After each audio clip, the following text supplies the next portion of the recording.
This week on Dig Me Out, 80s Metal. With your hosts, Jason Ziat, Tim Minichi, and Chip Midnight. Hello and welcome to another episode of Dig Me Out 80s Metal. Join us at Patreon to become a member of the Metal Union at dmounion.com or digmeoutunion.com. I like how Tim introduces in his metal voice. That's yes. Awesome. It's the only time I sound composed. Isn't that I think it's a prerequisite for any kind of meadow, though. Yes.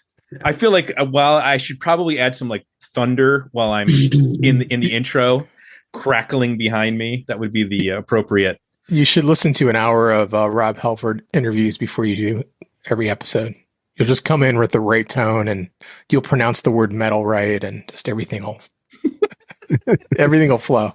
I do need to look to Rob for my training.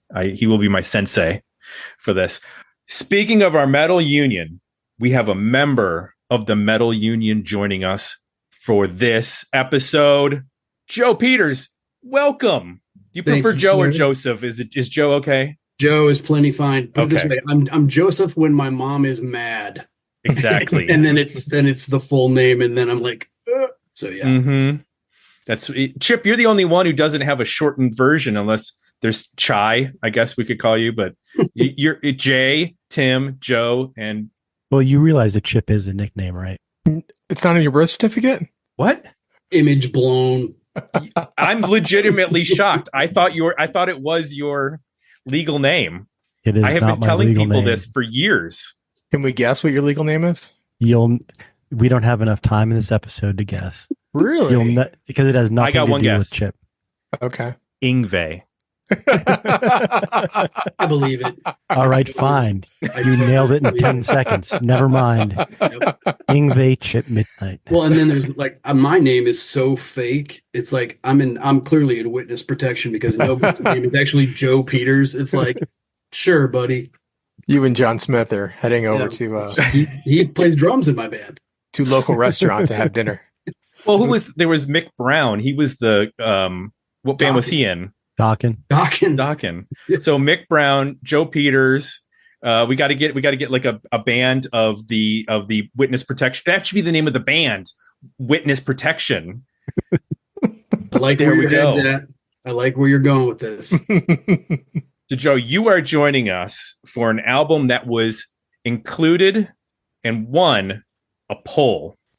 This was our second metal poll. The first one produced, I believe, our first and second episodes, Tesla and Yngwie. Yngwie. And Yngwie.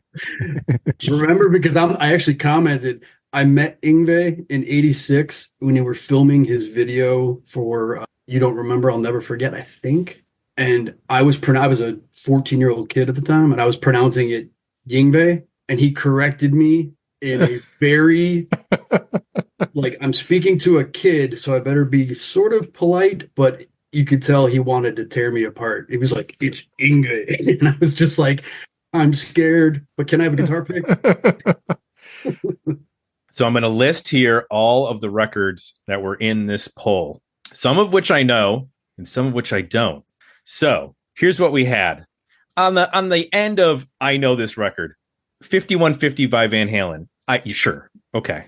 Thundersteel by Riot. I actually own a couple Riot records. That might be a shock to people that I own Riot albums, but I love that logo. Cred.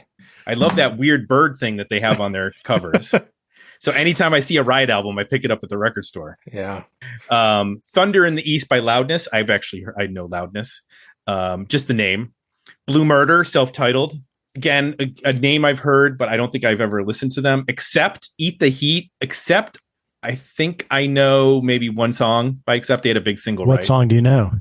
What was the big single that Accept had? Balls to the Walls. Yes. Yeah.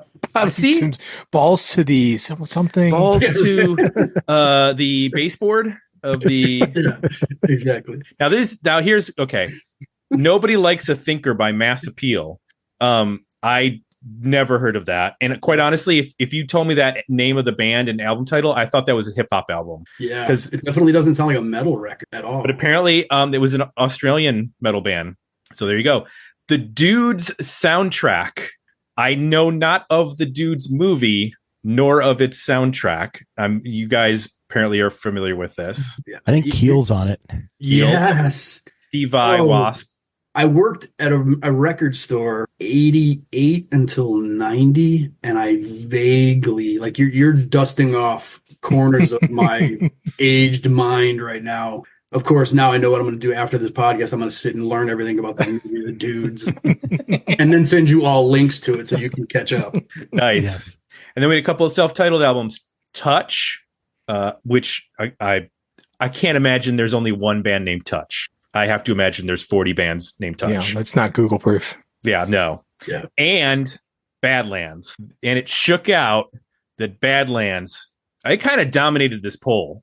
They've got a lot of records in there, but this is the only one that hit 20%. Everything else was in the teens or lower. Some didn't get any votes. 26% went with Badlands of the voting for the metal poll.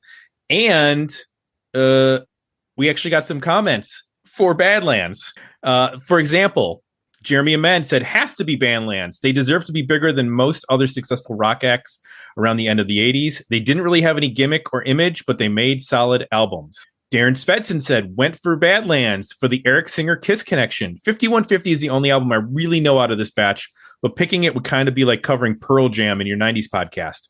Curious to hear more about the forgotten gems / stinkers. Whitney went with Touch because that was his pick. Matt Stomp said, Van Halen because of my youth. Almost went with Badlands because of adulthood. Loved 5150 in middle school. Didn't hear Badlands until well in my 30s. So nostalgia takes it. So he was almost on the Badlands wagon, but he went with Van Halen. Joe Royland went with Van Halen. Kyle Bittner went with Loudness. And Richard Waterman, he was like Badlands, Blue Murder, one of those. He has been bugging us about this episode. You are finally appeased now, Richard. We got scolded. He said he just got back from holiday, and he was angry that when he got back and checked his podcast that we still hadn't put this episode out. To be fair, this poll was March 2nd, so we're talking. This is a full month after this poll happened. We have another podcast that we have to record episodes for. Plus we have aughts episodes for the bonus material for that. Plus we have full-time jobs. Plus we have children. Plus wait, you guys work for a living? Come on. I believe it or You're not, this independently is not wealthy like the rest of us. Weird. This podcast makes us dimes. Yeah. Not dollars. I believe it. Let's put it that way. We put it all back in. We have a big research and development department, and we're putting money into that, figuring out what new podcasts we can develop in the coming years, and that takes a team of experts. So all of it goes into R&D, and we take a very small commission. Can we define experts? It's me, Jay, and Chip sitting around bullshitting. People with free time who are willing to talk to us. I feel like I'm in great company then. Right on. Definitely. I need to note that their 90s album had appeared in a poll just this past month, and I think previously. So this is which was called Voodoo Highway. So this is a band that's been knocking around the 90s podcast for a little while, and we finally get to talk about their debut here. And we should mention all of these were suggested via our website, digmeoutpodcast.com. It's where you can go. You find the suggest an album link. You drop it in there. The Badlands pick was your pick, Joe. And now you're here. Look how that happened. I'm not going to read your comments because I don't want to steal anything that you're going to want to talk about during the show. But I am going to be honest and tell you guys, I didn't really know this band going into this. I probably, in researching my power ballad book a decade ago, listened to the records once, just searching for a power ballad to see if there was one in there.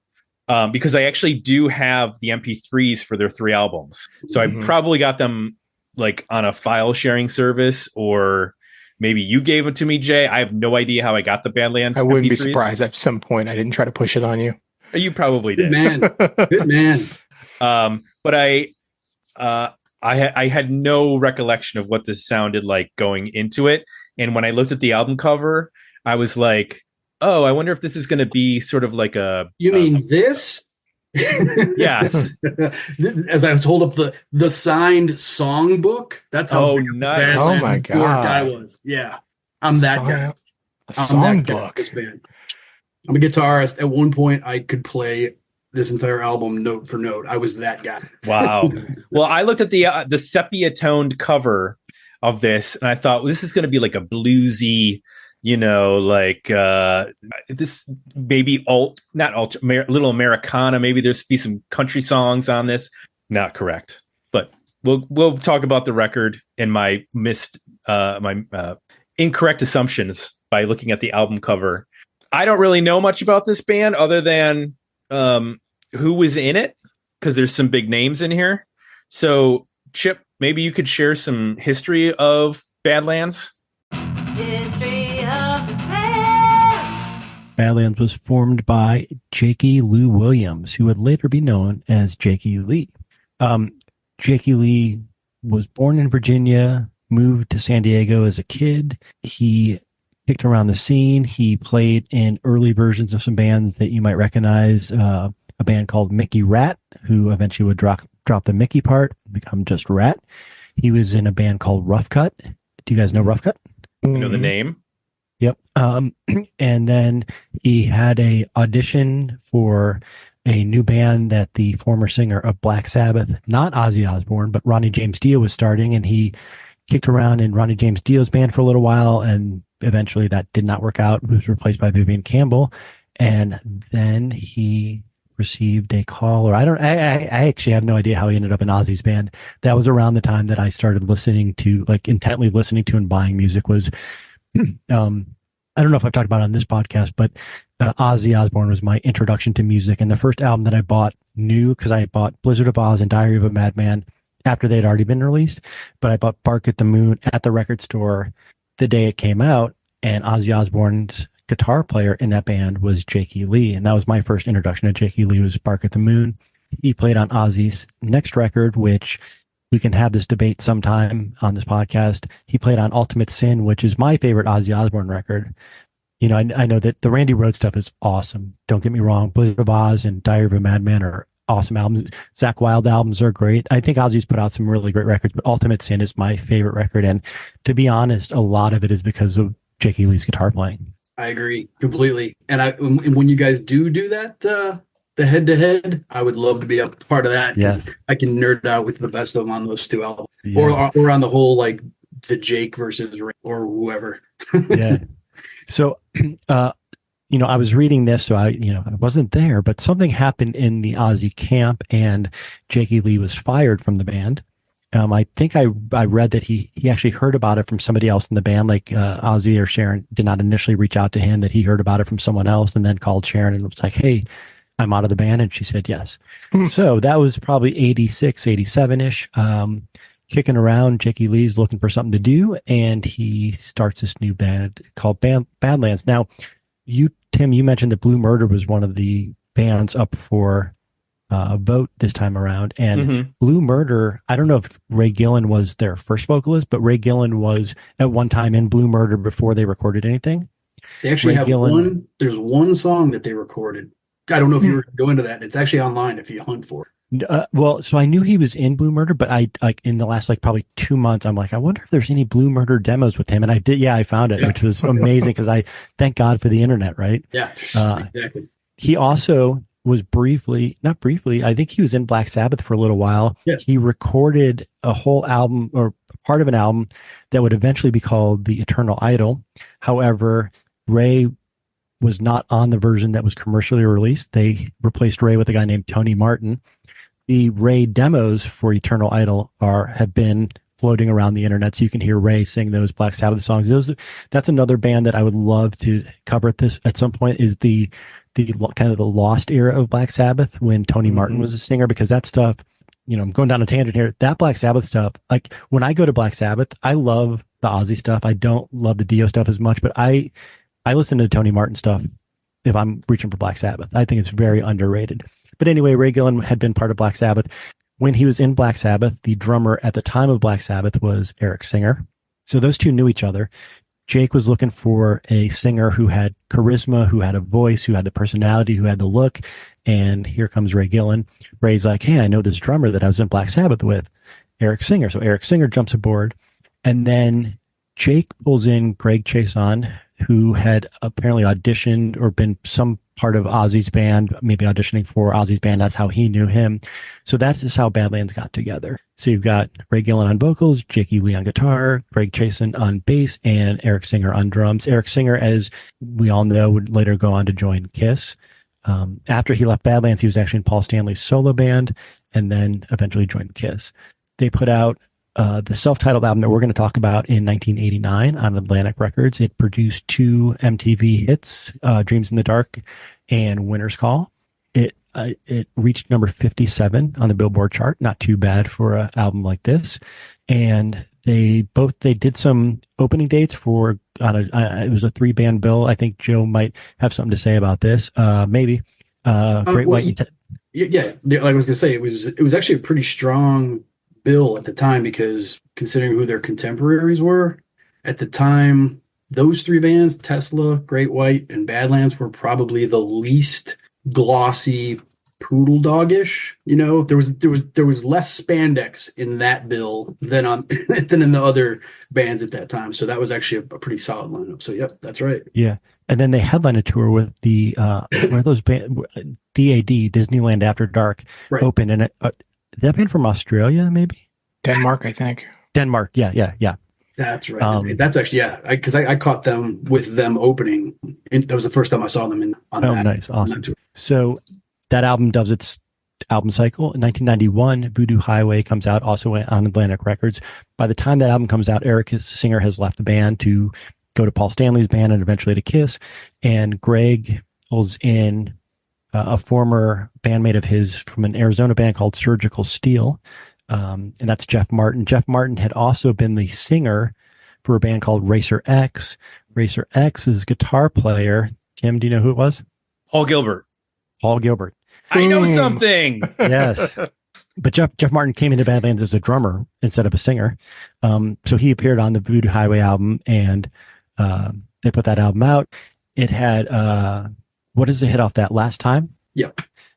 So Last Time was the hit off that album. This is 1991, as you guys have covered a lot in the 90s podcast. By 1991, 92, even though as Joe mentioned, these guys were not really the spandex, the big hair kind of thing, anything remotely related to that all of a sudden starts to lose favor, and all the grunge bands take over. And so by 91, Badlands, only 2 albums into their career, we're starting to see the effects of that. Ray Gillen had some health issues around the time. It's something that's been reported, so, I'm not going to gloss over it, but he had HIV or AIDS. He had AIDS. His health had taken kind of a turn in 1991. He was battling some health issues. There were some label issues happening. There was some inner turmoil. Eric Singer leaves, and there's things going on. It's just like the perfect storm for a band to kind of break up. So that's what happened. They kicked Ray out. They brought, pre-internet, I didn't know this, but they actually brought a woman singer in, Debbie Holiday. I think she did a couple shows maybe with them. They did, from what Greg has said to me, they did 2 sort of under the radar shows. I don't even, there probably was maybe 50 to 100 people. They didn't bill it as Badlands, and things were a go. It was pretty much, they were set to go play a European tour, and then apparently she came back to them and asked for a lot more money. Then Greg was basically like, yeah, somebody put a bug in her ear and was like, oh, you should really hit these guys up for a lot more than they're willing to pay you, and they couldn't. So they had to go. So Ray returned, right? Yeah. Ray returned for a little while. Again, his health was taking a turn for the worse. He actually passed away in 1993. By that point, the band was done. Many years later, not many years, by 1998, I don't know if it got an official release or whether it was like a bootleg or what, but there was a third Badland album that came out called Dusk that was basically just like a one-take demo that they had recorded as an idea for a third record. Ray was still singing on it. It did get out there. That is the only album you can actually find on streaming services, and I'm probably because it wasn't released by Atlantic. Maybe. I got to be honest, I've never actually heard that record. But Definitely check it out. I would say, I mean, and I don't. It's a toss up between that one and the debut being my favorite. Although my favorite Badlands song is actually on Voodoo Highway. But if you want to hear them just in the raw, like they recorded it in separate rooms but live, facing each other, that's essentially a live album. There's some background vocals that they added on one song, but it's a brilliant record. And I think that was kind of a sign of where they were going to be going. So yeah, it's a great record. So I'm looking this up because I don't know what year this happened, but basically, you can read internet message boards and figure out what happened to Jake E. Lee, because he's basically disappeared for a number of years, 10, 15, 20 years. He popped up every once in a while on a tribute album where he'd play guitar, like on an Aerosmith tribute album or a Def Leppard tribute album or something like that. Basically disappeared until all of a sudden, like, he reemerged with Red Dragon Cartel, and that was probably 6, 7, 8, 9 years ago. I think 10 years ago. I think 24. Yeah, like I said, not to be like super fan, but I think it was 20. I think the end of 2013 was when the album came out, something like that. Which COVID years don't count, so that's why I said 7 years. But yeah, probably. Yeah, so Red Dragon Cartel put out 2 records, and I think Greg from Badlands played with Red Dragon Cartel for a short period of time. He actually he replaced their original bassist, was this guy Ron Mancuso. Oh, Beggars and Thieves. Yeah, exactly. Or as Jake likes to call them, Bagels and Cheese. Yes. They booted Ron out. Greg came in and was, the band definitely improved because Jake and Greg together are pretty formidable. But Greg got diagnosed with cancer and he had to pull out. And then they brought in Anthony Esposito, who, for anybody that would recognize the name, he was in the original Lynch Mob with George Lynch. And that's been the cohesive lineup that put out their second record. And so the second record came out 2016, 17, 18? 18, 19? Something like that, yeah. So it's been a few years since we've heard from Jake. So that's basically where we're at. That is the history of Badlands at a glance. There was one other thing that I read. Yes. That Ray was in a band with Alice in Chains former bassist Mike Starr. Yep. Yeah. Red Sun. Yep. Or Sun Red Sun. Yep. It's actually, and that's another, that was in the last 9 months, I guess, of Ray's life. There's actually a video I don't even know if it's still up, but there's video of them recording some of the tracks. And this is in May of 93, and Ray passed away in December of 93. And it was definitely more of a just straight ahead metal album. I've only heard a couple tracks, but kind of a weird tie into Badlands was Ray came in, sang about half of the record, and then Ray was too sick to continue, so he bowed out, and they brought in a guy named John West, who was actually going to be Ray's replacement in Badlands to finish the album. So it was just this incestuous thing. The Sun Red Sun album, like I said, it's out there. I'm not that familiar with it, to be honest with you, because like I said, it kind of lacked a lot of the magic that the other stuff did. Still got Ray's voice on there, and despite the fact that he was as sick as he was, the guy had some pipes. So yeah. So the other thing we'll touch on this, and we're not going to probably go too deep on it, but the Badlands music was published, was printed, was distributed in the late 80s, early 90s, and has never been reissued. I take that back. Rock Candy put out I think a version of some of the stuff, but it's super hard to find. It's not on streaming services. There's all sorts of speculation why that might be. Problems with the label, inner fighting within the band, management fighting, whatever it is. Badlands music, if you don't have a copy of a physical copy, I don't necessarily want to say you should go pirate it, but that's about the only way you're going to be able to get it, because you can't go to a store and buy a remastered copy of it anywhere. You know what? I think I have a cassette. So I had both of them on cassette. Yeah. Yeah. I remember I had, like I said, being that guy at one point, I had the vinyl, the CD in the long box still. Remember, this was the 80s. Yeah. And I had the cassette as well, and heavy rotation on all of them. But when mid '90s, when everybody kind of ditched all their vinyl and everything, I probably sold it for $2, and now you could try to find it online, and it's well over $100. So I'm kicking myself. I will say that the CDs are like, they're not impossible to find copies of, like on Discogs, but you're going to pay 25, 30, 35, $50 for the CD. Unless you happen, I'll tell my sort of famous story. I have been searching for the Badlands CDs I had them on cassette, and because they are so hard to get, every single record store I've been in the last 20 years, I've gone directly to the CD section, gone to the B section, and never found those CDs. Again, who knows what time is these days. Maybe it's 8 years ago. I was in Delaware, Ohio, just a suburb a little bit north of Columbus. There's a little record store there. Pat's flipping. It's called Endangered Species. Yeah, Pat's Endangered Species. Yeah. So I'm flipping through the CDs.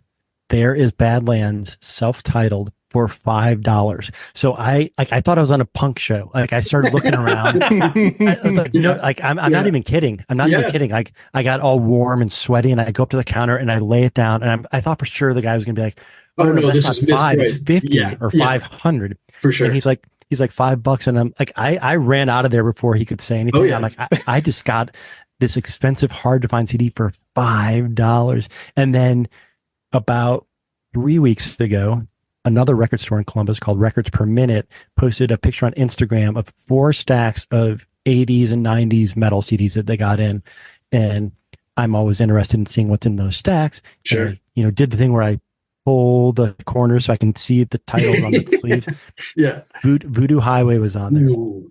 And so I leave a message, and I'm like, was that on vinyl? No, on CD. Okay. I was going to say, which is fine. I was going to say, I don't know if I've ever even seen Voodoo High. I know it exists on vinyl, but I didn't have it. And so I left a message. I'm like, will you hold something? And then I saw that they posted the picture 18 hours ago. And I'm like, there's no way those CDs are somebody bought it. And so I jump in my car and I run down there, and it's there. And, $18, and that was well within my limits. So now I have both CDs. I bought them both, $23 total, and now I have the 2 Badlands CDs. Right on, man. You have fared better than many, because I've talked to some folks that, because at one point I was actually, this was my good deed. I had 2 copies of the debut right here, which the one that we're reviewing. I had 2 copies, and there was a guy online that had been looking forever. And he and I ended up just like talking, and had a lot in common. And he would send me a bunch of music files and stuff. And for his 50th birthday, I sent him one of the copies in the mail, and I was like, "Here you go, buddy. Happy birthday." I never met this guy, just an online friend. And I sent him one of the copies, and he was like, "Oh man, I can't thank you enough." So it's it's a weird, because it's a coveted. There for a band that. They had a lot of buzz around them, but the album didn't do as well as they had. Like, the record label was talking like 3 million, 4 million, 5 million copies, and it sold about 480,000, I think. So it did less than they had hoped. And now it just seems like the band is kind of taking a life of its own. If you look online, I mean, there's like this weird cult following of Badlands fans and a lot of people that, I don't remember which one of you guys said that you didn't get into them until a few years later. People were like, how did I not? These guys were like metalheads in the late 80s, never got into them. And then it was like, I didn't discover this band until 2008. And now I can't believe that, we missed out on these. So, yeah. Jay, did you know Badlands? I did. Yeah. I remember reading about them even before they before they put the record out, when they formed. And then I remember the videos, and I didn't buy this record at the time. I think it was a little later. I bought Voodoo Highway when it came out. And I think I got this maybe in the 90s. The thing that's funny though, is I very clearly remember Voodoo Highway was in cutout bins for a long time. Yep. Like, you could very easily get that for $1. Yep. For about a decade. I totally remember that. Yep. Jay, were you into, like, did you discover Badlands because were you an Ozzy fan, or was it just another band? Like, was it a metal band that you had interest in just because they were a metal band? Yeah. I mean, I was an Ozzy fan, but it was more like all the buzz around them forming. And, because of, they come right out of the Black Sabbath family tree. I don't think there's another band that's more like intertwined with Black Sabbath than this band is. So yeah, for sure. there was a lot of buzz about them. And I remember seeing the videos and I loved them. It was just in the late 90s, like what I actually had money to go, buy. This just didn't make the cut until later. You got to remember too, when all this stuff was coming out, like I've said before, it was pre-internet, and some magazine had a picture of Ray Gillen singing with Black Sabbath, and so like I had that picture because like I had never heard him, but I thought he looked cool. Well, he was in Black Sabbath. He was wearing his white silk shirt with his I think so. Sabbath. Yeah. that was his Black Sabbath outfit. Yes. And I think I had that picture on my bedroom wall, having never heard the guy's voice, but I'm like, that guy looks cool and he's in Black Sabbath. And then Eric Singer had played drums on tour with Gary Moore, and I got to meet Eric Singer at that show. Wild Frontier tour? Yeah. That's because I'm a huge Gary Moore fan too. That's awesome. Yeah. I saw Gary Moore, but I didn't see him with that lineup. So man, I'm jealous. Yeah. We had friends who my neighbor's parents was a dentist, and some of his patients were people that owned a club in Cleveland called the Fantasy Theater. And so as soon as we realized that connection, we were like, we can get to go to concerts for free. And my friend's parents were like, yes, you can, but you have to work your way in. So my friend and I would go and we'd haul ice out of the cooler and take it to the bar, and we'd roll kegs down the stairs and that stuff. But we got to go backstage, and so we got to meet. That tour was Gary Moore and Hurricane open, and Hurricane was the two brothers from the Quiet Riot guys and Kelly Hansen, who is now Foreigner singer. Yeah. I don't think I actually met Gary Moore, to be honest. I met Eric Singer. I think Gary might have been in the dressing room. But that was awesome to be able to meet those guys when I was like 16 years old. Of course, when we get off, I'm going to go and look up because I don't even remember who was in that lineup. I remember vaguely. Yeah, I don't know. Played, but that's awesome, man. I'm jealous. And then Tim, you said you didn't know Badlands until many, many years later. Correct. Yeah. I mean, I listened to them for 5 minutes when I was going through songs for the book. And then I haven't listened to him again until now. So brand new. That's a nice segue, isn't it? It is a nice segue. We should talk about the record now. Jay, yeah. Why don't you start us off? Sounds good. Tell us what works for you on the self-titled Badlands album. Well, as I go back and, dissect this and try my best to listen with fresh ears and try to pull it apart in ways that I wouldn't have normally just as a mega fan of the record. I think what really stood out was, this is just a pure performance album. This is 4 guys like just really working these songs out, working their parts out, like figuring out how to play together. And they're capturing this, this sound they're coming up with. It's very much in the pure album 70s rock kind of vein. But I think what's interesting about it is like for this genre, it's like a performance record where they happen to also write some killer songs. I think in most of the bands we're getting into with this podcast, it's about hitting on some signature songs for the record, and there's performance as part of it, but to me this is like a performance driven record that they happen to stumble into a handful of really awesome songs. I think it starts obviously with the guitar playing. You can kind of hear to me that this is Jakey Lee kind of unleashed. Like this is what to me, it feels like this is what he wants to really be doing. Which is cool because you're hearing like a lot of different influences and then sort of his own thing, but it's like a mix between Tony Iommi and Eddie Van Halen and Jimmy Page, all sort of like mashed up into one thing. You hear that right away with the riff in Highwire, which is killer riff. Great way to open. Yeah, it just hits you over the head. You're like, this is what this album's about. And as I'm listening to it, I'm like, I can kind of hear all these different players, but also like in a weird way, I can't ever imagine anybody else playing this riff. I think the middle section of Dreams in the Dark is a good example of where you start to hear a little bit of the Ozzy style playing comes in. Winter's Call and Seasons, you hear like the Jimmy Page, Zeppelin influence in that, where the songs are a little bit more, they start with these quiet intros and they build and they become like these big epic, rock songs. Streets Cry Freedom, you can kind of hear like the Dio era Sabbath stuff, where it's just like this heavy, like slow, powerful groove on that song. It also, develops in a really interesting way.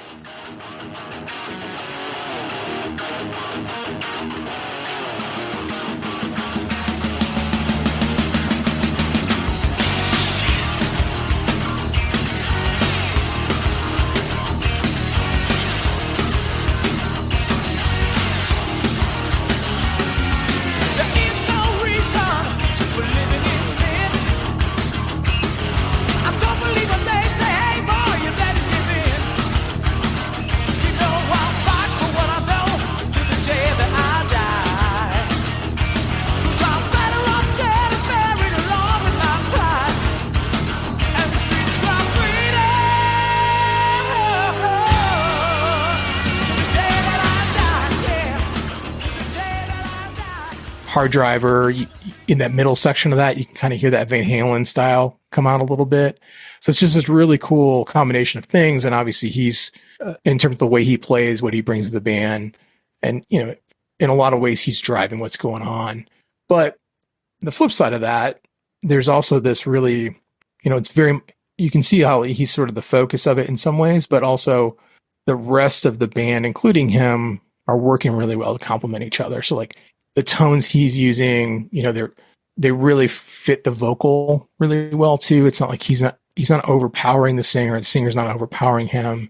It really opens up a ton of space for Ray to then step in, which I think the thing I've always liked him as a singer. I didn't really pull apart his singing until I reviewed this record.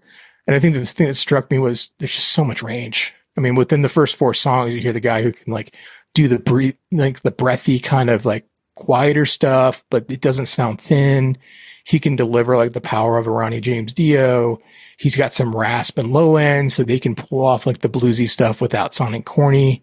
Yep. Like it's really pretty remarkable on this record, just how much range. One thing that, just to kind of jump in for a second, Jake and Greg both have said that Ray was the only guy that they've ever played with that typically when you're in a band, like the guys will jam and the singer maybe will do some vocalese stuff or just sort of scat parts or just kind of hang back and sing just enough. Ray would sing full tilt every take, every single time. And he would, even before he had lyrics, he would do this thing called, Greg said that Ray used to call it jib jab. Like, I'm just going to do some jibba jab, like jibba jabba stuff. And he said that the guy had like such a sense of melody. Jake, like the band would be playing, they'd come up with a riff and Ray would immediately take to it and just be, you would think that the guy, that if you had just walked in, you would think that they had been playing on that same song for days when really it had only been like 10 minutes.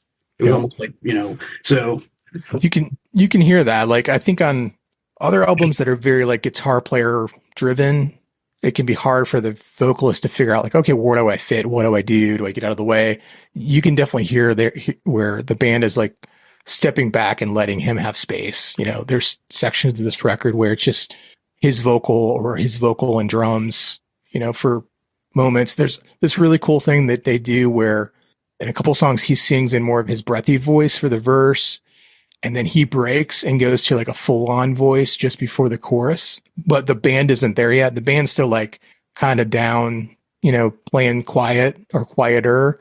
And he steps forward and like belts it out in his full on voice.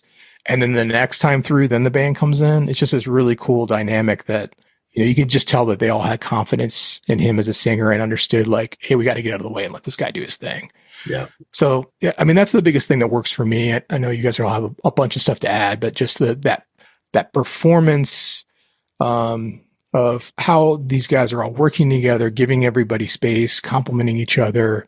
And then along the way, they're stumbling into some killer songs like High Wire, Dreams in the Dark, Winter's Call, Dancing on the Edge, Streets Cry Freedom, that really do stick with you. All right, Chip, what works for you on this one? So I'll admit the first listen to this tape, when I had the tape, Ultimate Sin was my favorite Ozzy record. I was actually a little bit disappointed the first time I heard it because I'm like, I want the Ozzy stuff. Like I loved Ultimate Sin. Jay, you hit Dreams in the Dark. There is an Ozzy type solo in that song. I mean that's the closest it got.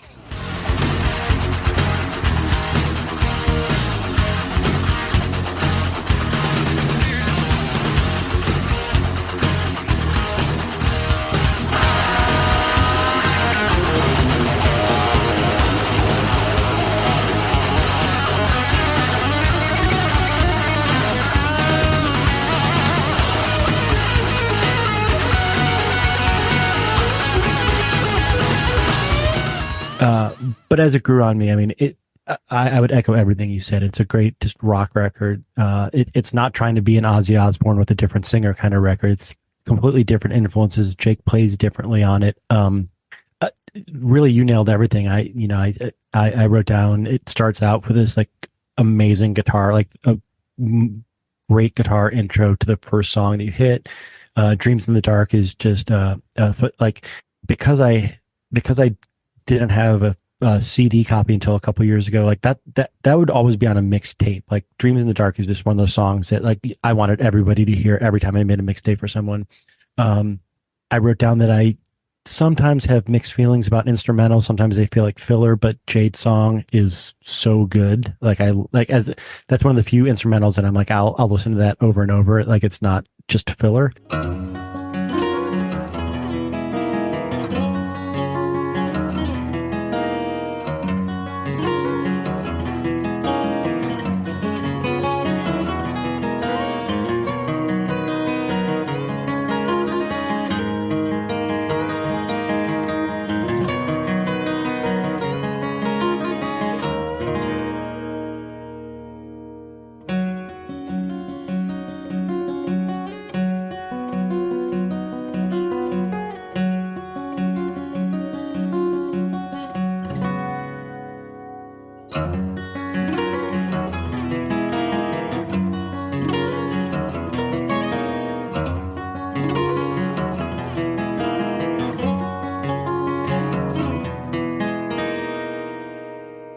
I wrote down that I hear Zeppelin in Winter's Call and Seasons. I think Dancing on the Edge is a little, all things considered amongst the rest of the record, kind of a little bit simple and generic, and I love it. You know what I mean? It's like any other band that would have been kind of a throwaway track number 8, 9, 10 into the record, but and it is pretty generic, but it's great. I love, so one of the things, one of my favorite songs on Ultimate Sin is Killer of Giants, and similar to like Devil's Stomp, like they both kind of start off kind of quieter. It's just Jake on guitar, and then they both kind of build up. So I love how it's like acoustic at the beginning of Devil's Stomp, and then it like kind of kicks in later on. Yeah, but like I said, Jay, I think you hit the rest. Yeah. So do we want to go to Tim or Joe? Let's go to Joe.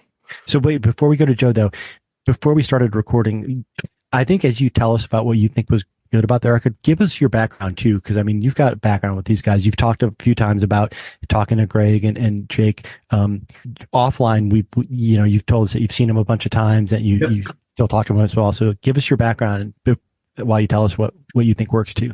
And I was joking. I all disclosure, I mean, I'm a Badlands super fan, and I don't say that about many bands. I'm a guitarist, and Jake was pretty much, aside from like Hendrix and Page and Iommi, like those guys were the guitarists that I loved before I could play. Jake was the guy that, I mean, I owned Blizzard of Oz and Diary of a Madman, but when I saw the Bark at the Moon video, I was like, I'm going to do that. So much so, like, I mean, we were joking about, like, I own the Jake Ely Signature Series guitars. Like, I went and I've ripped off no other guitar player more than that guy ever. And it's like, if you're going to rip somebody off, he's the guy to do it. But yeah, so I saw them 3 times, and they only played, I was looking through setlist.com and a few other places. I want to say they played probably fewer than 200 shows total. So to see them 3 times is actually, seems like, I don't know anybody else that I've talked to that got to see them 3 times. And at the time I was only like 17 and 18 years. They were everything that you had said, Jay, as far as just like cohesive playing as a band. Like you've got 4 musicians that are absolute powerhouse, and a lot of times that can just be a lot of guys stepping on each other's feet, or it can be just like showboat. Everybody's trying to show off. They all came to the plate, and like they just they worked out just enough space for their each even part, for they could still show everybody that they had chops, but not at the expense of writing great songs. Take that and then put it into the live setting. They blew almost, I'm trying to think, there's a couple concerts that I'm sure you guys have seen thousands of shows or maybe hundreds of shows. They are still up there in the top probably 3 shows that I've ever seen in my life. And it was every time. Like they were just like, they came on and they were, and I'm sure this will probably sound like nerdy to people who aren't musicians, but they were tight as can be, but so loose at the same time. It was amazing. And like it was just so fluid. And like you could tell that they were just having a hell of a time. They knew what they had. They knew that they played well together. They knew that they had kind of lightning in a bottle. And like I said, they just were a dominating force live. But I met them briefly after the show at the Vic in Chicago in 1991 when they were hauling their gear out. I didn't get a chance to talk to Eric, though. So that's why I think it's cool that you met Eric, because I've heard he's really and I've over the years, just kind of through, the internet, kept in touch or got in touch with Jade. And like I said, we're not like, hanging out and buddies and stuff, but like whenever Jake comes through Atlanta now, we'll get together. He got me backstage passes before and like, hung out, and super cool guy, just so down to earth. Like you would never, he's, having met a lot of like quote unquote celebrities, he's the most just like, hey man, no ego at all, just cool as hell. And just, if anything, he kind of seemed like he was like, I don't know, do people still really dig me? And I'm like, you don't understand. I'm like, guys think you're like a guitar like hero. I said that, it's probably kind of weird to hear, but you are. And Greg's the same way. I haven't never met Greg face to face, but he and I've like stayed in touch online, and he's just such a cool, just chill family man. Just kind of hangs out, and like they got into that band. You can tell that they were kind of coming out of all of these bigger projects that were driven by the industry.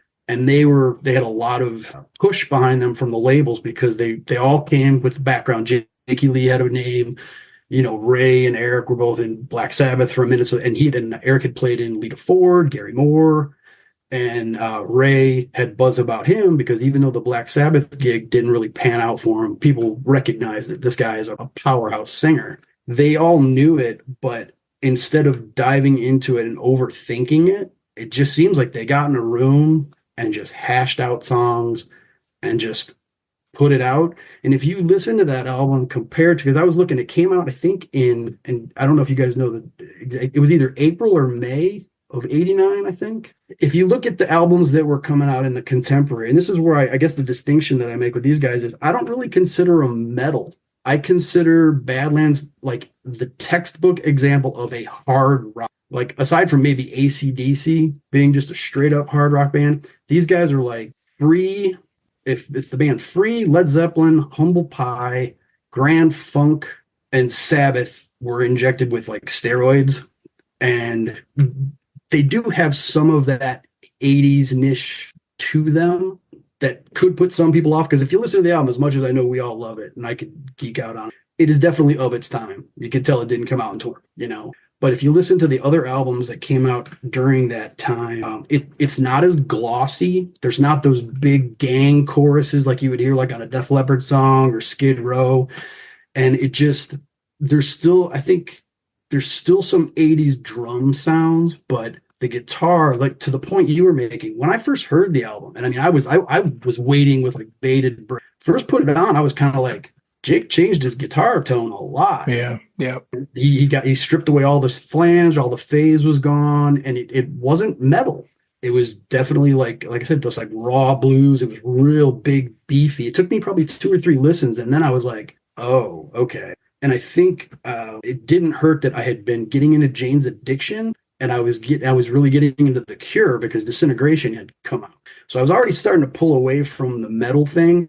So for me, this was kind of another cool departure, because like I said, I was getting a little burned out on the danger.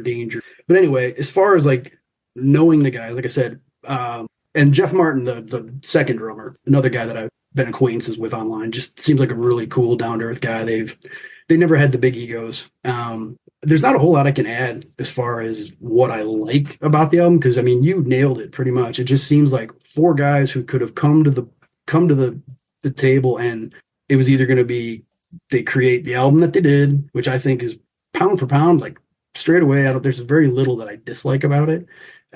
Or it could have been a train wreck of guys just playing on top of each other, like most super groups don't work out. You know what I mean?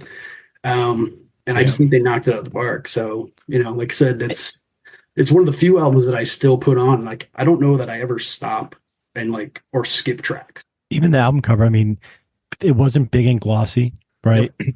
Yeah. They had a really cool look for trying not to look cool. They didn't have like huge like they look like an important cool band. Yeah. Yeah. You just said that they look. What did you just say? That was great. They look really cool for a bunch of guys that are trying hard not to look cool. Yeah. They just actually legitimately like looked cool. So like they probably didn't have a stylist on that shoot. They were probably like, guys, stand up against this wall real quick. We just need a picture for you. And it turned out that they looked like a band that I wanted to be in. And like I said, I think they were coming off of these bands that had so much industry like push to live up to an image. And I think Jake has mentioned something. They didn't want to do Black Sabbath meets Ozzy Osbourne heavy metal thing. They wanted to go. If this album had come out in 73 instead of 89, this band would have been selling out. But they were kind of a band like out of time, and that's why I think like at the time people were conflicted. They didn't quite get it. They were burned out on the 80s stuff, but this wasn't exactly where they were going. They're almost one of those bridge bands leading into grunge where they weren't lyrically like talking about social issues or things like that. We hadn't moved into that planet with these guys because they're still singing about, he still sings about love and things like that, but he's not singing She's My Cherry Pie or, like blondes in black cars and stuff like that. He's still singing like kind of rock and roll tropes, but they're just done in a different way. He throws a lot of like, you can tell that he was listening to like early Delta blues just from a vocal standpoint because he talks, there's so many references like the Delta across that, so you can tell that they were trying to dive back that deep. Yeah, but like I said, I think they consciously were trying to not be lumped in with the hair bands, but they have the hair, so they were destined to fall into that. So Tim, you mentioned when you looked at the album cover, you were thinking maybe blues rock band, maybe southern rock band, but then Black the Crowes. sound was a little different than what you expect. Right. So what did you hear and what worked? Well, some of the blues rock is there. You in a song like Streets Cry Freedom, there's like the slide guitar, which is very Jeff Beck-esque in terms of the guitar playing. But when you like the opening track, High Wire, my mind immediately went to Whitesnake, like because of the dynamics, especially. But there's the way that song is structured, just the sound of it. I was like, oh, okay, this is Whitesnake-esque, which ties into stuff like Zeppelin and Jimmy Page's playing and their use of dynamics as well.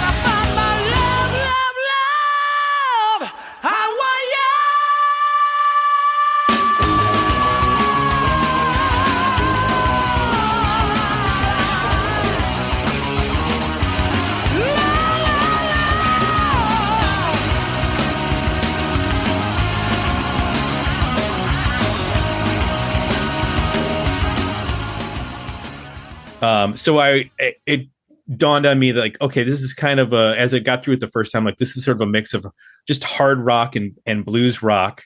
I don't have any particular history with Jake E. Lee's playing or anything like that. The thing that I did notice is he's not one of the guitar players. I feel like there are like different segments of guitar players, and there are some that when they're soloing, they sort of incorporate the melody of the song. And then there are some that come up with something different. And he tends to be in the latter category. And what I found interesting is that a lot of times his solos are really rhythmic rather than showy. He'll do stuff that it almost sounds like he's more locking in with like the kick, the way the bass player would. On some things, which is an interesting thing. I didn't really think about that when, we talked about Yngwie or Yngwie or, other records. Like there was just such an assault of notes in that this is much more restrained in that way and much more thoughtful in terms of what the overall band is doing. Even though he doesn't tend to get melodic, it's still him. It's still him shredding, but there tends to be a real focus on rhythm, which I found interesting. There are a lot of, you guys mentioned who his influences are, and I could hear that. I think it's Devil's Stomp kind of has that, like when it kicks in, kind of has like a Eddie Van Halen-esque riff.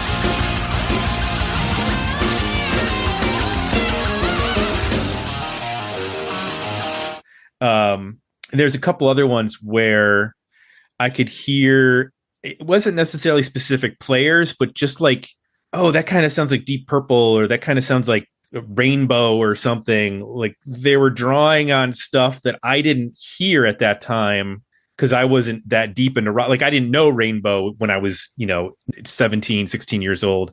I didn't know Deep Purple beyond maybe like 2 singles, like Smoke on the Water and Highway Star or something like that. Now that I'm much more familiar with their catalogs, I can hear in this band not necessarily trying to fit in, which probably why they didn't go, gold or platinum on this record, but they're not trying to fit in with the sound of 1989. There's no power ballad way that. That's what I was going to mention, because I know you did the book on the power ballad, like the song Seasons. And I don't know if you guys, when you listen to it, did you listen to the version that has Ball and Chain, which is the quote unquote extra track? Yes. Yep. Okay. So on the album, Seasons is the closest thing that you're going to get to a ballad, which actually is very reminiscent of 10 Years Gone by Zeppelin. Mm-hmm. But it's a 7-minute song. So it's not I'll Remember You by Skid Row, or it's not your typical big sweeping track. I mean, it's thematic, but it's I wouldn't call it a power ballad. So no, not at all. It's great that you cued in on that. Yeah, it is. You like you said, it is much more indicative of like a 70s Zeppelin, like you mentioned, 10 Years Gone, or it had this. Actually, reminded me a little bit of Tesla in some respects. Yeah, the first album for sure. Yeah.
I think I appreciate like that. This is an album that does not sound of its time, and it doesn't sound out of time. Like you kind of, you can listen to it with 70s stuff. You can listen to it with 80s stuff. You can listen to it with stuff that there's stuff on here. When I was listening to, there's like a new crop of like hard rock bands that have popped up in the last, 5 or 6 years.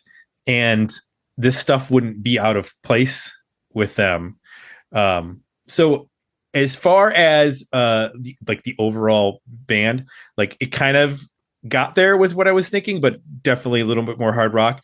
I didn't really get with Ray Gillen. I didn't know that era of him in previous bands, or what he had done before. I just was like, oh, this is like a descendant of the big front guy vocal, like Robert Plant, David Coverdale, like those guys, where they're not screechers, like they are belters. Yeah. And it was really cool to hear that. and realize like they just made a record that absolutely they wanted to make. Like they were not bowing to, oh, we've got to write the 3.5 minute, power ballad to get on radio, and we're not going to do this, and we're not going to do, like, there are songs which have cool hooks. But it's not a hooky record. There are memorable parts, but there's nothing on here that screams, this is gonna move 2 million singles. Yeah. Like, you know what I mean? Like it's like a record front to back of really solid songs, really interesting guitar playing. And it's a shame that people can't get it. Like, it's not streaming, it's not reissued, because I feel like this is what we were meant for in terms of finding records. I'll real quick. So what I was doing like this last week, because I knew we were going to do this, I went and listened to their contemporaries. I listened to like 4 or 5 albums that came out at the same time. Right, I would listen to them, then put Badlands on. And yeah, there's still some production things on this album that clearly it's from that era, but there's so much difference. Like, if you sit them side by side, you would swear that there's no way that they come out in the same couple years, let alone the same like 2 or 3 months. It was just a really vast difference, because it was, it was just very different than they were trying to go against the grain without kind of going against the grain, And those would be like Dr. Feelgood comes out this year, which exactly sounds enormous. Like, you know what I mean? Yep. But I will say, Tim, the album, I mean, if people really want to hear it and they have not heard it, I just looked. People have uploaded it to YouTube. Got it. So you can hear it. You can hear it if you want. And it's not hard to find on YouTube. It's just put in Badlands full album 1989, and you'll get a couple different people who've put it out there. There's actually if you dig, there's a full disc worth of unreleased tracks that they demoed that didn't make the album. And you guys should definitely dig into that too. Like I said, go down that rabbit hole, because there's some songs that are easily as strong as the ones that made it on this record. And there's also some sort of cross-pollination. You can hear there's songs that they took parts of and worked them into later songs. It's just really cool, because you see this evolution. And you can also, to the point you made about the song Dancing on the Edge, that's about their most 80s sounding song to me, but it still just rocks. It's just like, and when they played it live, like I said, it was just tore your face off. It was so good. But it was even that being said, like, since that's like their most like 80s sounding tune, it still just doesn't. I don't know. I mean, it's like if that's as like indicative of hair metal as they get. I think they were doing a pretty good job of kind of steering the ship away from it. But if you go and listen to these unreleased tracks that are out there, you can kind of hear some of the first songs that maybe they were writing, and they were like, yeah, we're going to move past. So it's kind of cool. So anyway, not to go off on a total tangent, but Dancing on the Edge is a good example of, the guitar tone used on this record. Like, that song starts off with this super dry, like very like close mic'd. It's not a tone you would expect to hear on an album. Just straight into a hard rock or metal. It's literally just straight into a Marshall crank. Yeah, it's just to me, it sounds like a Strat through a Marshall, and that's it. Which is exactly what it is. And then like what you're hearing is his hands playing that guitar through the amp.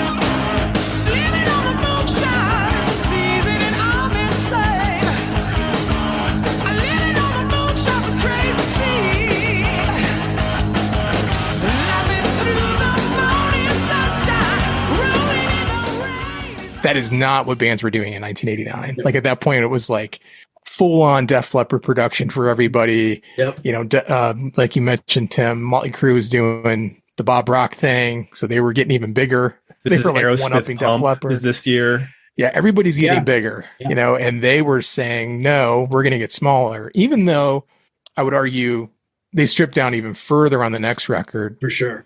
You know, this really only has like, they do a lot of guitar doubling, and then there's maybe like a little bit of extra instrumentation thrown in. You know, there's an organ that appears on Devil Stomp that gives it that Deep Purple John Lord sound. Mm-hmm. There's a mandolin, I think, was it Dreams in the Dark? Or Well, I know that they use a mandolin. There's that weird sitar part at the end of Winter's Call. Yeah, and there's sitar. There's a mellotron, which is an odd instrument too that you don't hear. And it sort of sprinkles in a couple. But so it's like all 70s rockish type stuff, right?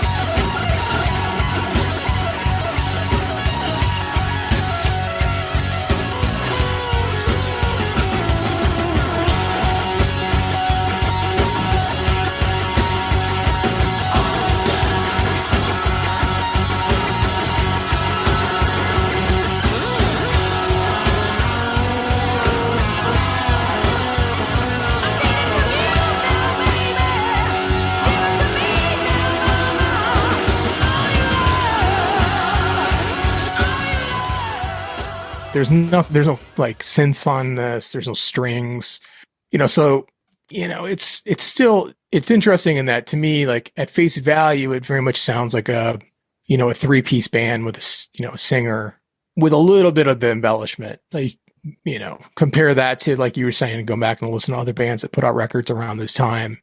You know, this is much simpler, more straightforward than any of those bands were doing. Now there's a lot of bands doing this, and obviously there were a lot of bands doing it in the 70s, but at that time it was risky. I want to mention, because some of these are interesting, some of the other records that came out this year, besides Dr. Feelgood and Pump, you have Skid Row's debut. You have Sonic Temple from The Cult, which is, like enormous record. It's their big arena rock sounding record. Yeah.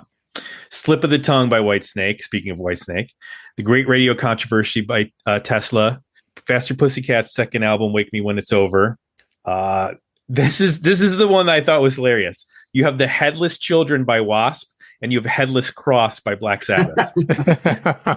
This is also the year of Cocked and Loaded by LA Guns. Oh yeah. Mr. Big's self-titled debut. Speaking of power ballads, Extreme's self-titled debut, and my absolute favorite album title of ever, Kingdom Comes in Your Face. Subtlety. That's all I gotta say. Subtle, right? So subtle. Speaking of bands that sound like Led Zeppelin. Yeah. Definitely. That's a little bit more blatant in Kingdom Come's part. Guys, I have to ask, we've talked about what worked. Is there anything that doesn't work for you on the record? Jay, start with you. Yeah. I think in hindsight, look, I love the performance in all this, and I'm going to put it on and just experience the record. It just takes you for a ride, right? Feel like you're in the room and you're just grooving with the band. That said, there's some material on here that, they're not incredible songs. And I think they put them towards the end. So I think they come out super strong. And I think as the record goes, you hit Rumble and Train, cool groove. Like, I love the performance, but like as a song, it's a much better live jam. Yeah, it's like a live jam. They because on the album, like I said, that's the one where it's like, yeah, it's cool for what it is. Yeah. But when they played it live, I was like, oh, this makes sense. Right. But in some ways, it could have just remained a. And it's a great showcase for Ray's voice, and it's just it's a subpar song when you compare it to Dreams in the Dark. I think Ball and Chain, if you listen to the version with that, it's okay. It starts to show their funkier side, which I think you hear more in the next record. Sure. But I think this is one or two songs longer than it needs to be. I think if you maybe cut out Rumblin' Train and Ball and Chain and just go Hard Drive or Devil Stomp and Seasons, I think that's a much tighter, in the spirit of a 70s, 40-minute album. So that's my only critique. Anything, Chip, that you think doesn't work? Yeah, Again, you've done it again. Like I'll follow that up. This is what, like our fifth, sixth episode of the 80s metal podcast. And you've heard me say this before, but as I mentioned earlier, I own this on cassette. And back in the day, I used to listen to side one, rewind, side one, rewind, side one, rewind. I noted when I was listening to it this time, Jay, to your point, I know like the second half of the record seemed to just feel a little bit longer. And I looked at the times. The first half of the record, there are 2 songs on the cassette. There are 2 songs that are over 4 minutes. On the second side, there are 5 songs that are over 4 minutes. So the songs were longer. And I don't know that I necessarily, I don't know if I'd cut a song or 2, but I would cut the songs from 6 minutes down to 3 minutes, and that might help make it feel a little bit quicker. I am not a musician, so you guys can tell me I'm crazy here, but musically, you're right. They have that 70s rock sound. Production wise, again, I don't know what I'm talking about, but production wise, it sounds like a late 80s production. It sounds like it was mixed and mastered for CD. Like it doesn't feel real warm to me. Like I would love to hear it remastered and just feel the warmth of it. Which is a shame that it's not in circulation, because if it was, somebody at some point would be like, let's mess with it a little bit. Let's remaster it. So it sounded like an 80s CD to me, as opposed to like a 80s vinyl or something. But it's got a little bit of that like 80s gloss on the on the mastering side. As much as I said that, if you compared it to the other albums that came out in that time, it's not as gloss forward. But even as much as I love the album, as objectively as I can listen to it, I can still tell it came out in that late 80s. And like to what you said, I would love to hear it remastered and just bring out some of that warmth and make it. Honestly, I would, because it would give it more of that. It would add more even to like the actual like authenticity of it being almost a 70s record, as opposed to a late 90s or late 80s. Yep. Yeah. But Joe, anything else? I mean, I'm done with my what didn't work. Anything else you want to? No, Jay pretty much nailed it. But I will say this one thing that I noticed: if you back in the days when there was side A and side B, if you look on the album, it's east side, west side. So a little Badlands nerd trivia. So the label was not loving some of what they were doing. So they flew Jake and Ray out to New York, and Jake and Ray were playing with a different drummer, a different bassist, and writing some other songs. They wrote all the songs in New York was probably where they were playing. That is the whole first side, which is why they called it East. They flew him back to California. They were trying to get him to replace Greg and Eric Singer, which would have been, I don't think that was even an option, because Jake was like, no, we're in it, or it's all of us or nothing at all. And then the second half of the album was the songs that either they had written in California together, they were from the first batch of songs, or another little trivia. There's 2 songs on side 2 that Jake brought to the table for Ozzy, which would have been his third album with Ozzy, but Ozzy rejected them. Do you want to take a guess which ones they are? Oh my. They're on the second side? Yeah. 2 of them were they were presented to Ozzy, but there was never a third Ozzy album. I'm going to guess Hard Driver. Yeah, one's going to be Hard Driver. Yep. Devil Stomp? Nope. Seasons was something. Whoa. Yeah, which I was pretty surprised by that, because that seemed like it would have been a natural progression, especially coming from like Killer of Giants. Seasons kind of has that, similar thread, but apparently Ozzy was just not feeling it, or at that point maybe Ozzy was already kind of knew that Jake was giving his pink slip. So, the one thing, as much as I could sit and just tell you how much I love this album, there is one thing about this record that I wish I could go in and change. And it's unfortunate because it's in the middle of probably my favorite song. When Ray says, "Oh, stick it," right before the guitar solo in Winter's Call.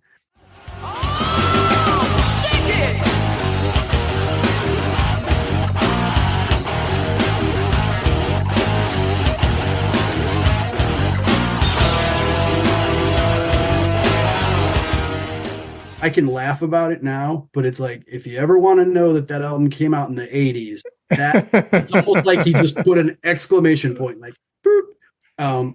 It's funny because it's the only part in the entire album where I'm just like, I would pull that out. That's the only thing that I would like, absolutely would just be like, hold on, guys, let's rethink the stick it, just that one part. But like I said, Jay, you nailed it pretty much across the board. The things that work, the things that don't, I think dead on. All right, Tim, what did we miss? Well, I just a few more albums that came out in 1989. This is a huge year, guys. Dirty, Rotten, Filthy, Stinkin' Rich by Warrant. Okay. Hot in the Shade by Kiss. Leather Boys with Electric Toys by Pretty Boy Floyd. Isn't that's a God, I record? thought some of these records came out earlier. Yeah. No. Also the self-titled album by Junkyard, an album that we talked about, Psycho Cafe by Bang Tango, The Disregard of Timekeeping by Bonham. Yeah, I forgot about that. Another band that I actually got to meet at a weird record signing that there was no one at. Whoever the local promoter was, especially because it was John Bonham's son, you would think there would be people. There was probably 15 of us. We're just like, it was Marty Fumpkin from Spinal Tap. For sure. And they kicked his ass. Yeah. There were 3 debut albums by bands that are self-titled. Blue Murder. Oh, sorry. There are 4 albums that are self-titled debuts. Blue Murder's 1. Danger. Skid Row.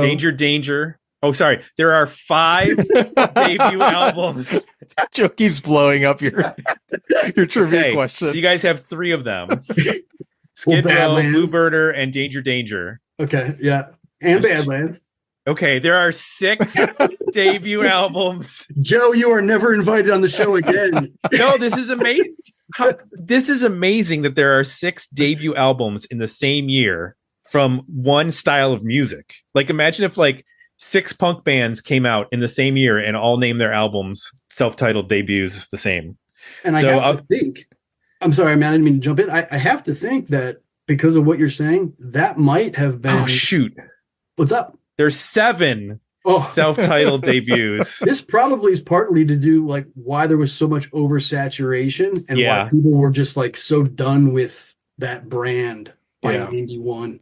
So they are Shotgun Messiah, Sea Hags, Dangerous Toys, and did I get them all? Or was that 6? Oh man, that's pretty deep. You were diving Sea Hags. I forgot all about that. Danger, Dangerous Toys, Extreme. Sorry, this is their debut and it was self-titled.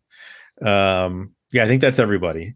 So anyway, it was a huge year. What I'm going to say one thing, Jay. I agree with you. Ball and Chain is okay, but I love the riff in that descending riff. I know. That song, it's a killer riff. Oh, they played that song live 2 of the 3 times I saw them, which I thought was interesting. And they actually played. You mentioned Deep Purple. They played Speed King, which was they played some cool covers, man. They played some cool covers. They played every song on the debut album. Not each time, but I've seen them play every song off the album. And then they threw in some cool covers. They played a Free Song, a Santana song, I think Grand Funk.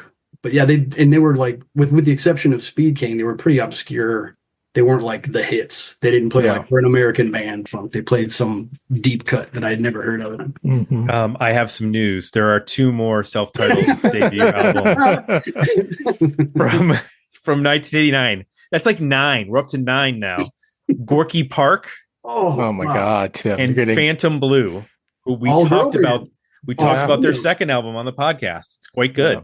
Weren't they an all-female band? Yes. Yeah. That's what I thought. Okay. I know the name and I can picture the album cover, but I like I said, I had kind of checked out of a more I was, like I said, I heard Nothing Shocking by Jane's Addiction about 6 months prior, and I was already starting to look for the egg. Well, we heard the second Phantom Blue album, maybe a year ago, Tim, for the first time? No, it was 3. Should I put the time in, or should I would check it out. It's a cool record. Okay. Yeah. You know what? Most of the time, you guys are usually, you haven't let me down in any of the podcasts. Usually I'm even when you guys will say something that I won't think that I'll go back and you made some pretty damn good. What are your feelings on Seaweed? I haven't gotten there yet. Well, Jay and I are in complete opposite ends, so I'm curious where you fall. You're a tiebreaker. All right, I'll put some work into that and get back to you. One of us has taken a lot of shit over our opinion on Seaweed. So okay, now I'm definitely. I don't understand how you don't like that album, Tim. What? I'm on Jay's team. 100%. Okay. All right. You ruined it. It was going to be a surprise, but you ruined it. Honestly, there's no material on here where I go, get rid of this song. Like this, to me, every song is interesting. I agree with Chip. That's the perfect length for a little instrumental. I don't know that I put it at 3. I maybe would have ended the first side with that song, or opened the second side with it. I think might have been cool. Is like something where it has a more of a position of thoughtfulness. 3 is usually where the power ballad would go, isn't it? Well, or your big single. I mean, it's just why that's where it is. It's almost like you know how with Mother Love Bone, there's Chloe Dancer, Crown of Thorns. Yeah, Jade's song it's the exact same riff as Winter's Call, so it's almost like sort of a prelude to Winter's Call. For sure. And then me being the complete Badlands nerd, Japanese version of the original Badlands has got the full length Jade song, which is like 3 minutes long. They actually go into a heavy part. Wow. It was unnecessary.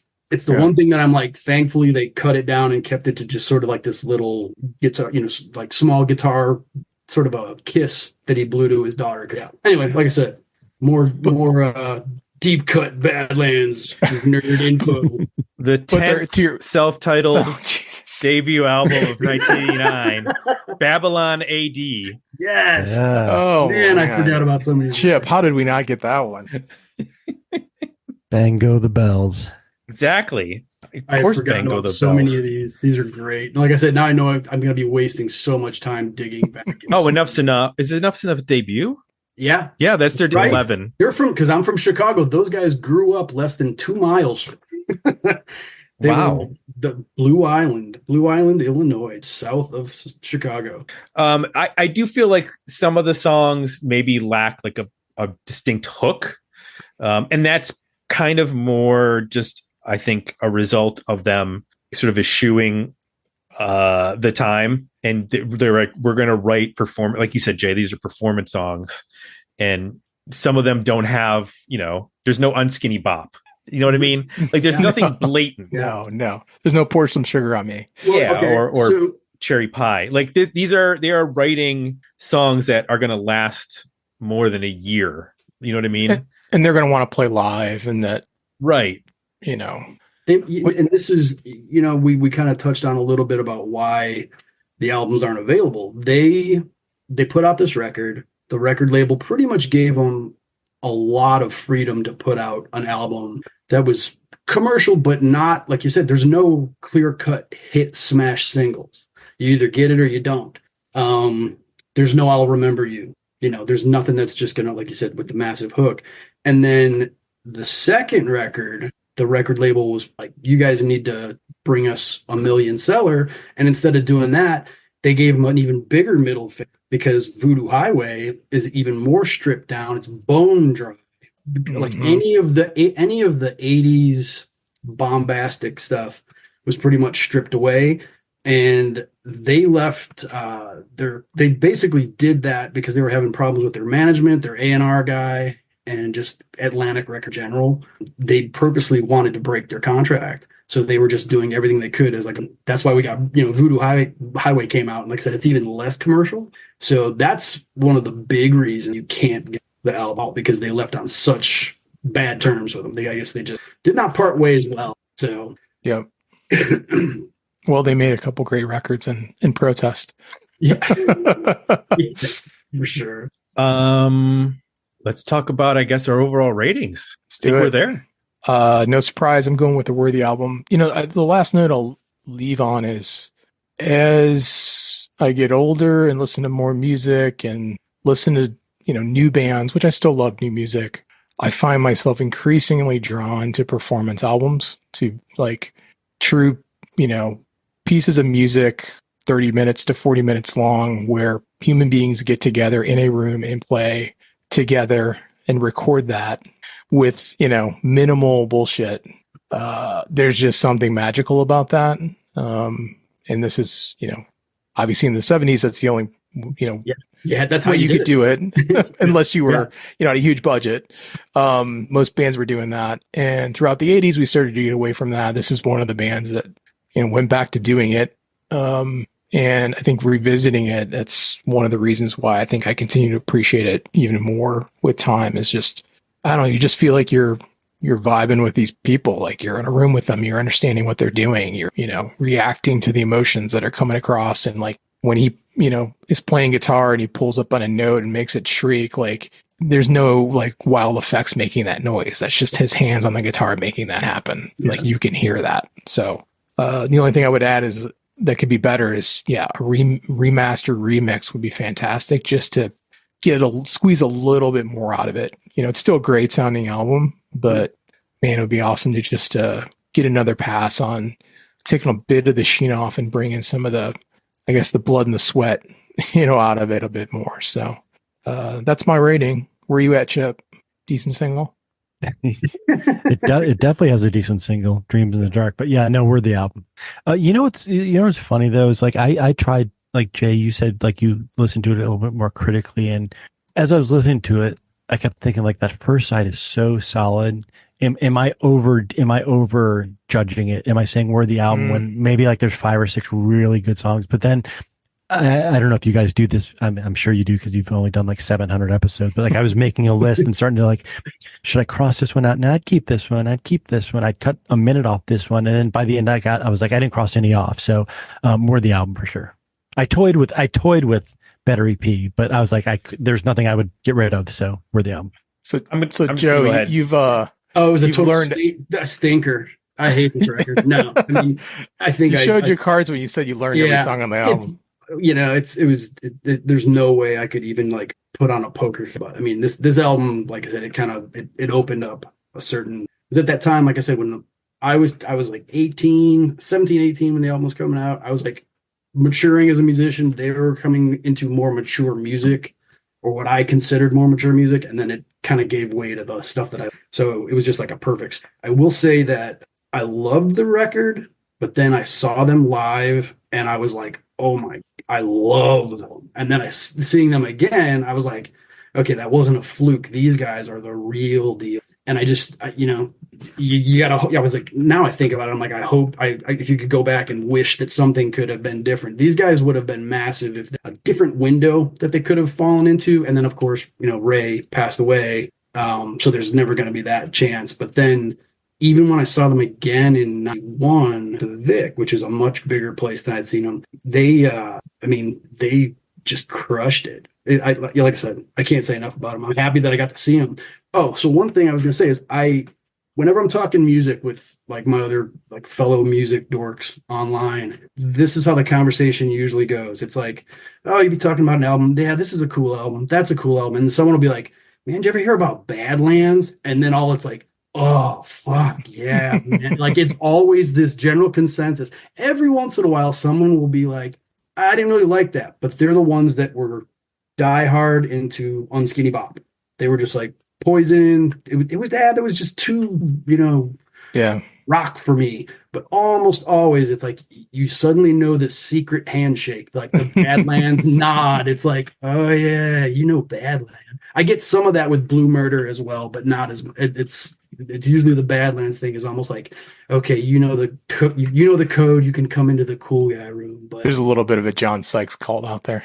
Oh, yeah, I'm absolutely glad that we talked about Badlands tonight. But that Blue Murder record, I just threw on for the first time because I hadn't listened to it in a long time. And man, that's a monster. I'm gonna stack the votes. I'm gonna stuff the ballot box sometime because that's a great album. Yeah, I have a feeling we'll get to it. I was saying I think it was March, April, May. The albums that pretty much defined 1989 for me were Sonic Temple, because I love the Cult. I've seen them more than any other band except Tool.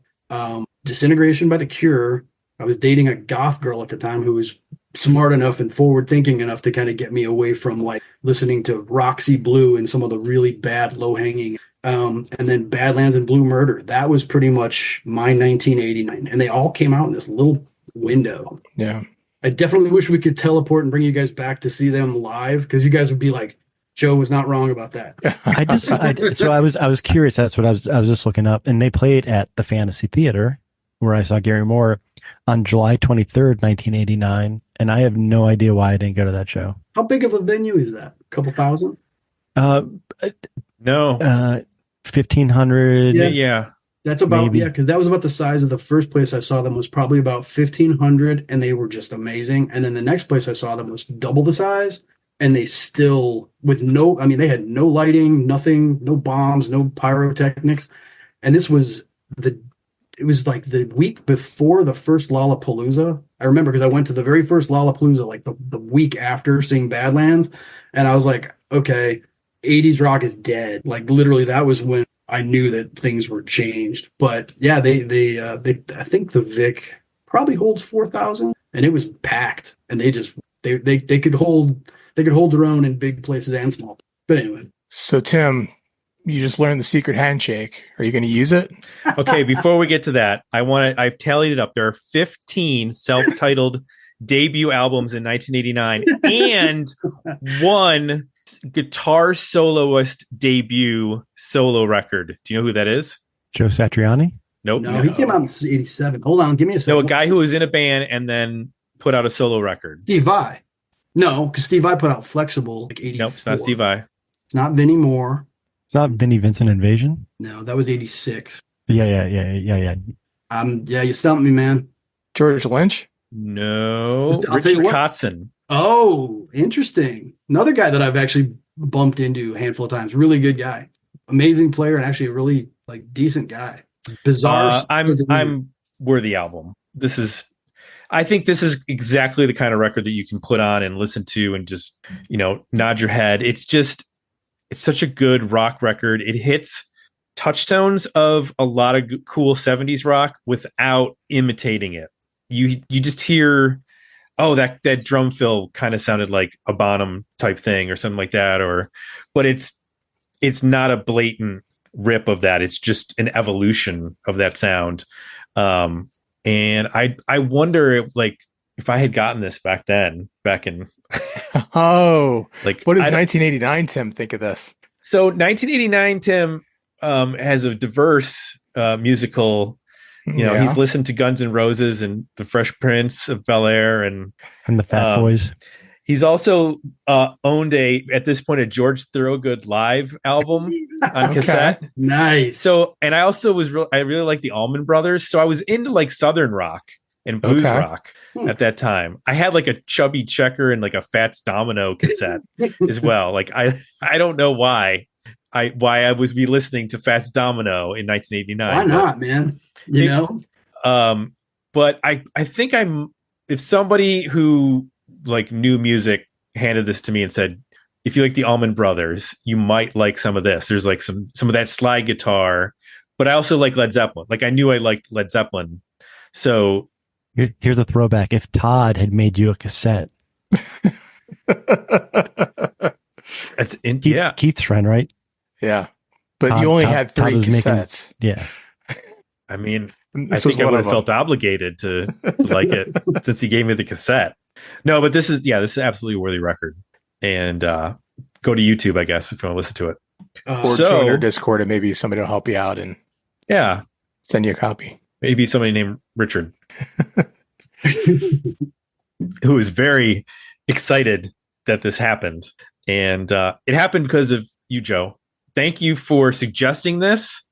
Thank you for being part of the union. Thanks for having me, guys. This was a great hangout, and I'm glad we got to talk about this record because if I could, I would add these to my ongoing rock playlist, but I can't. So unless somebody wants to surreptitiously upload this to DistroKid and get this onto Spotify and Amazon Music and Apple Music. But if you would like to be like Joe and suggest a record that we love, or maybe we just kind of like, you can do so by joining the Metal Union at dmounion.com or digmeoutunion.com. You can suggest a record like the ones that were in this poll at digmeoutpodcast.com to the submit an album page. You can, as was mentioned, you can join our Discord by joining us at Patreon. Along with our Discord, you get bonus aughts episodes and a back catalog of about 24 80s episodes exclusive to our Patreon community, who get to read our box newsletter, which you can sign up for by going to the website or by going to our Substack.